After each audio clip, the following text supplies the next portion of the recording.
Hi, I'm Austin, the founder of Urban Sadhu Yoga. I wanted to talk about this month's expiration of the month at Urban Sadhu. The expiration of the month this month is called A Holy Practice. We're going to study the Shava Sutras, which are the foundation for Kashmir Shaivism. The Shava Sutras were written by Sage Vasugupta in about the 9th century. He said the text came to him through Lord Shiva, and it's like Haṭha Yoga Pradīpikā, our Yoga Sūtras of Patañjali. It's a shastra explaining how to achieve yoga. What's interesting about Shava Sutras is it's like Haṭha Yoga Pradīpikā and Patanjali Yoga Sutras. They both start as if the practitioner has never experienced yoga or doesn't understand that union with the self and the higher self. Those two texts start with level 1, like beginner, and then move toward advancement. Shava Sutras do right the opposite.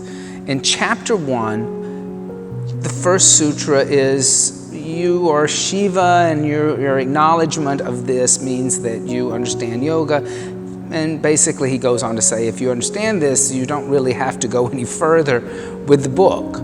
Then chapter 3, which is the last chapter in the book, is for the Brand New Practitioner. So the Brand New Practitioner ends up reading like what happens to you if you're an advanced practitioner, what it happens to you in chapter 2 if you're a middle range practitioner, and then really, chapter 3 is for those people who don't have any idea what yoga is, and it's at starter level 1. And this is where it gets into a very interesting situation with the modern yoga practice.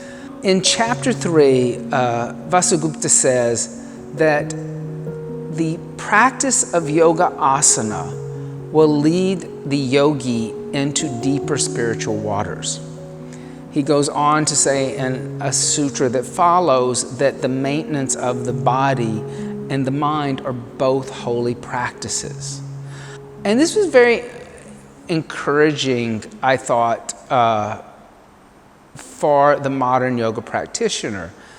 Many people today are complaining that yoga in the West especially has just become an asana practice, that everybody's just doing physical yoga, and yoga's more than that. Well, Sage Vasugupta, he acknowledges this too. He says that, the goal of yoga is to understand that you are Shiva, and that once you understand that identification with Shiva instead of whoever you think you are, then you have achieved yoga.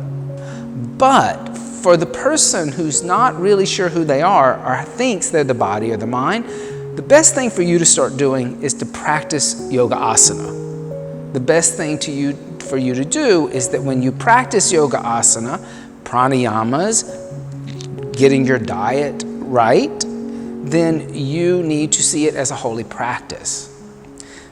That may be the only requirement that right now a lot of Westerners need, is they need to see their practice not as a physical practice or a fitness class, but that actually it's a maintenance of the body, a holy practice, because the body is nothing more than a vehicle for the soul. So you want to keep it as clean and as pure and as healthy as you can for this spiritual journey. It's a beautiful idea that you are where you are because that's where you should be. That's where you're meant to be in your practice. And it's okay to be a beginner.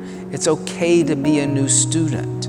Many times we try to rush students into situations that they don't need to be in.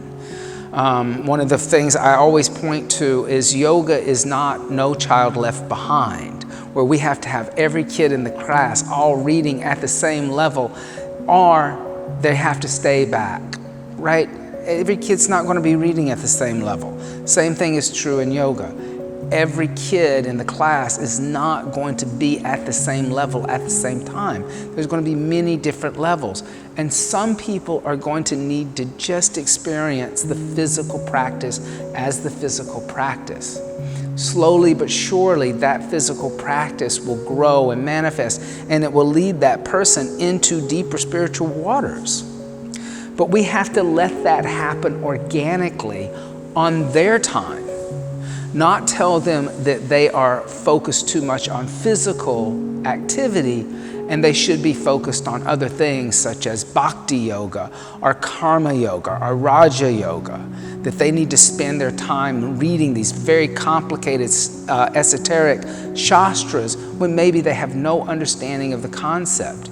Maybe it's okay just to let them experience it, a tree seat, without asking them to do much more at that moment. And it really opened my eyes to maybe the way I was even teaching, because maybe I was asking students to do more than they were ready to do. So I even asked myself in the essay, like, what would Sage Vasugupta have to say about American yoga and where Western yoga is, American yoga, Western yoga is right now?